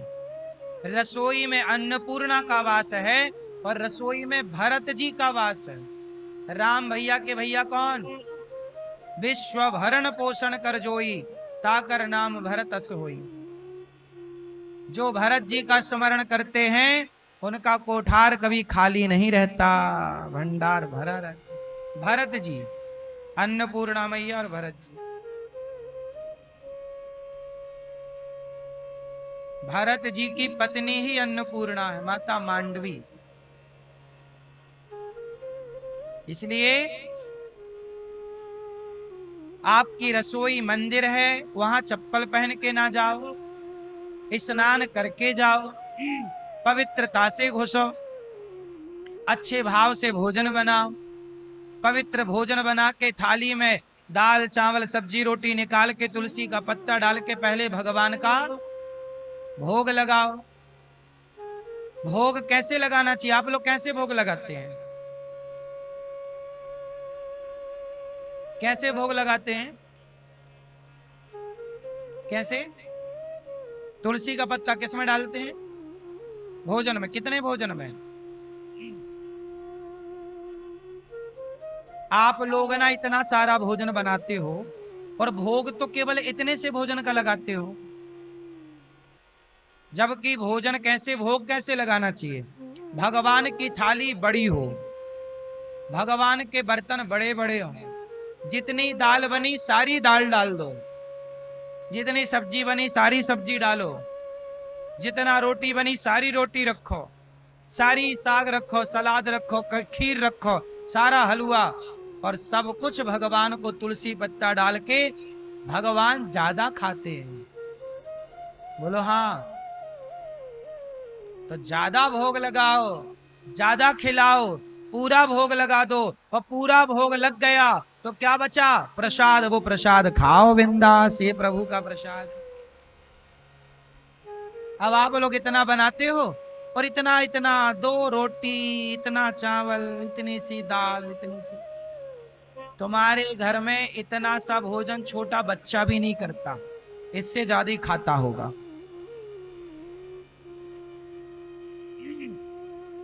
भगवान के देखो ये बात भाव की, जब पूरा बना है तो पूरा लगाओ ना भोग। कढ़ाई से पूरी सब्जी निकाल लो, एक पात्र भगवान के लिए बड़े बड़े मंगवाओ और उसमें पूरा भोग फिर ले जाके रख दो। क्योंकि आप कढ़ाई से निकाल कर बर्तन में ही तो रखते होंगे ना चीजें, तो वो बर्तन भगवान के भोग वाला रखो। तो प्रसाद ऐसा। चलो प्रसाद किसे कहते हैं? आप बताओ, प्रसाद का फुल फॉर्म क्या है? आप बताओ, प्रसाद किसे कहते हैं?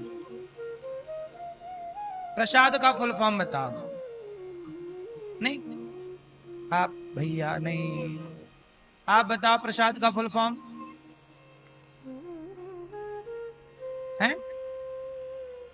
भोग लग गया, प्रसाद हुआ। मैया क्या बोलती तू। हाँ, प्रसाद का फुल फॉर्म क्या? पानी। प्रसाद का मतलब होता है प्रा। प्रा मतलब प्रभु के, सा मतलब साक्षात, दा मतलब दर्शन। प्रभु के साक्षात दर्शन का नाम प्रसाद है। प्रसाद में कितने अक्षर हैं? प्रा, बोलो प्रा, सा, द। तो प्रा मतलब प्रभु के, सा मतलब साक्षात, दा मतलब। इसलिए हमारे भारत में हम सनातनी लोग प्रसाद में ही अपने भगवान का दर्शन कर लेते हैं। इसलिए हमारे यहाँ क्या कहते हैं, जगन्नाथ के भात को जगत पसारे हाथ। हमारे यहाँ कोई प्रसाद लाता है तो हम लोग बड़ी श्रद्धा से, क्योंकि प्रसाद को ही हम लोग प्रभु की कृपा समझते हैं। प्रसाद है ना, प्रभु का जूठन है, और प्रभु का जूठन हमारे लिए क्या है? प्रसाद है। और प्रभु का जूठन भी वो प्रभु के तुल्य बन गया। इसलिए भक्त लोग उस प्रसाद में भी, इसलिए अन्नम ब्रह्म गीता में लिखा है। अन्न कौन है?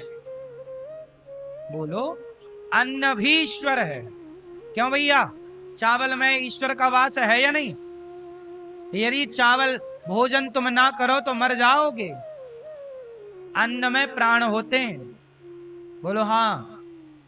इसलिए हमारे यहाँ थाली को प्रणाम किया जाता, खाने से पहले थाली को। आप लोग नहीं करते ना? पहले के लोग थाली को प्रणाम करते थे। बोलो हाँ। आज के युग में अन्न की बिल्कुल कदर नहीं है। पहले के जमाने में थाली को लोग खाने के बाद पानी डालकर पी लेते थे, थाली धुलकर पी लेते थे, कि एक भी अन्न का दाना बर्बाद, एक दाने के भी लोग कदर करते थे पहले। अन्न कितनी महिमा थी। बोलो हाँ। आजकल लोग नहीं करते महिमा, आजकल तो बहुत फिक जाता है। लेकिन अन्न ब्रह्म है, अन्नम ब्रह्म, अन्न साक्षात नारायण है। क्यों जी? अन्न भगवान। सारे लोग किसके लिए कमाते हो? अन्न आए, राम इतना दीजिए जामे कुटुंब समाए, मैं भी भूखा ना रहूं साधु ना भूखा। पूरा खेल उस अन्न का ही तो है। वो अन्न भी ईश्वर है। बोलो हाँ। इसलिए हमारे यहाँ चावल की खीर बनती है, और खीर भगवान को हवन में भोग लगती है। यज्ञ करोगे तो आखिरी हवन किससे होगा? खीर से होगा।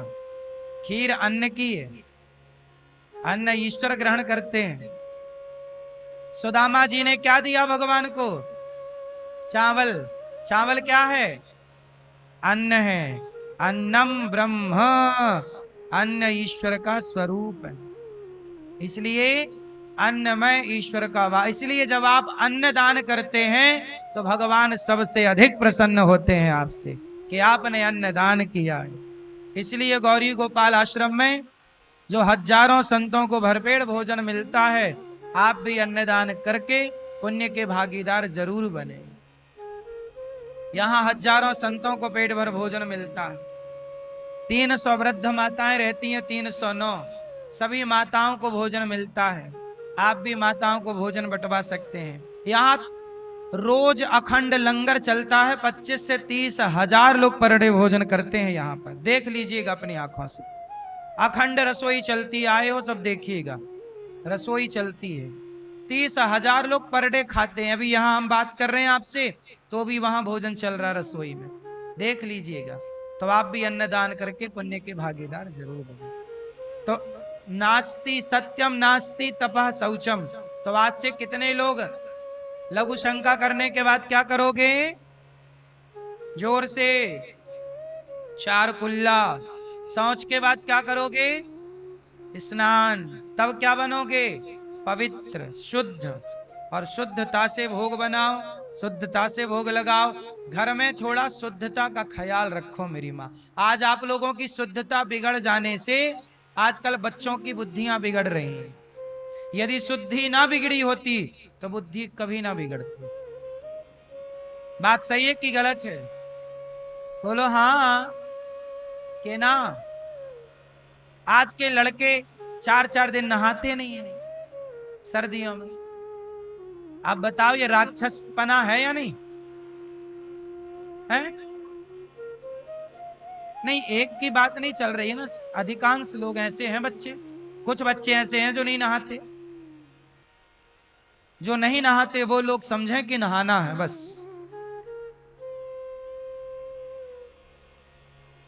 नारद जी बोले कि महाराज, भक्ति महारानी रो पड़ी कि मेरा दुख दूर कैसे हो।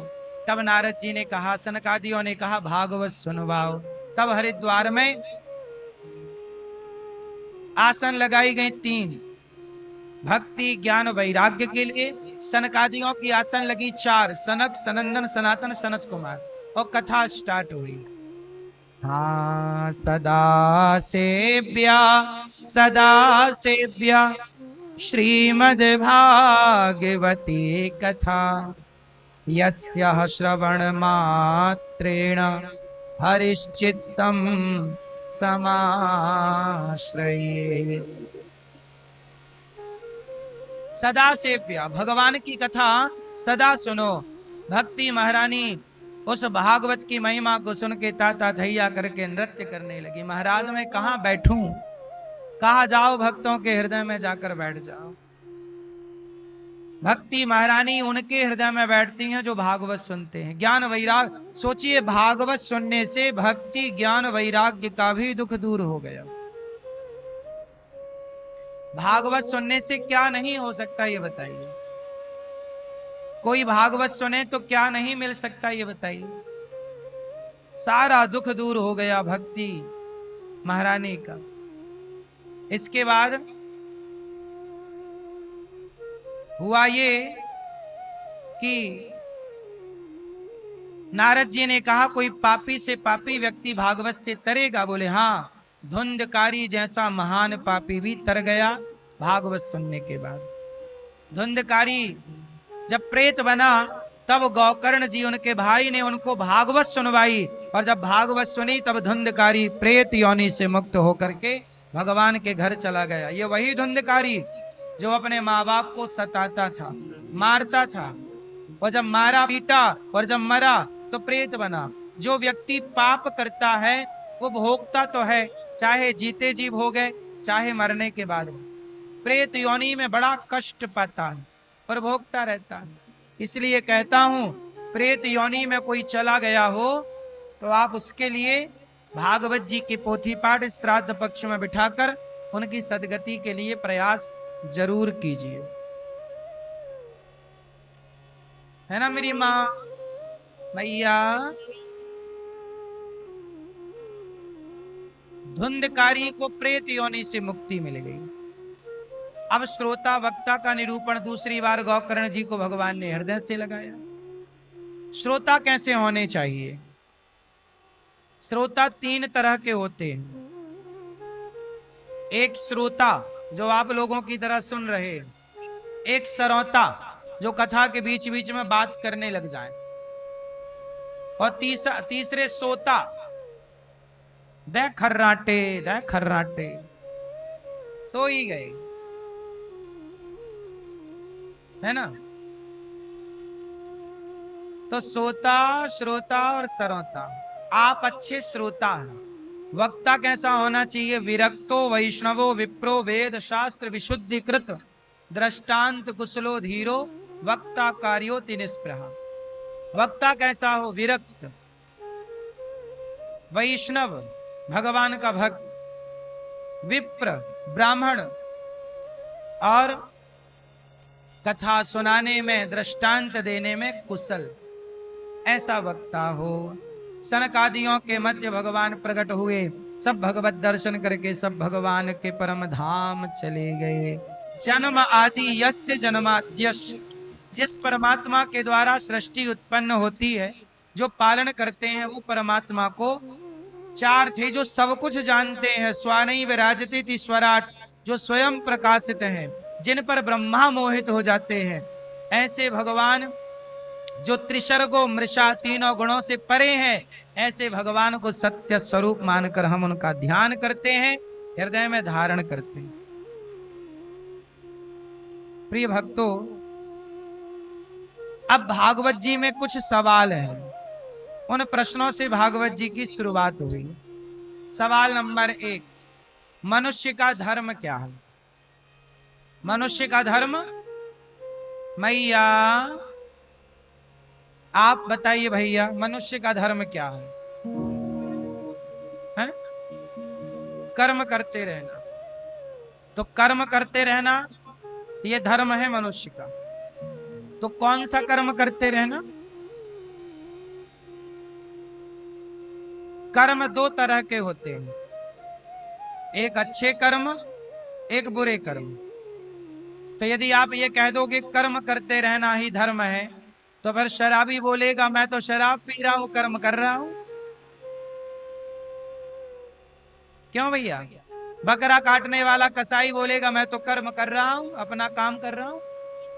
तो कर्म धर्म नहीं बनता, पहले कर्म को ठीक करना पड़ता है कि वो कर्म किए जाएं जो धर्म युक्त हो, वो कर्म ना किए जाएं जो धर्म से अलग हैं। इसलिए वो कर्म करो जिनकी इजाजत धर्म देता है, वो कर्म कदापि ना करो जिसकी इजाजत धर्म। भाई कानून कहता है कि आप बात करो, पर कानून ये नहीं कहता कि आप किसी को मार डालो।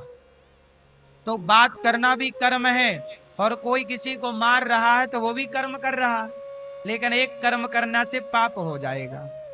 इसलिए कौन सा कर्म करें? इसलिए धर्म को जान लो फिर कर्म करो। तो इसलिए आज हम आपको जनाएंगे धर्म। बताओ धर्म किसे कहते हैं?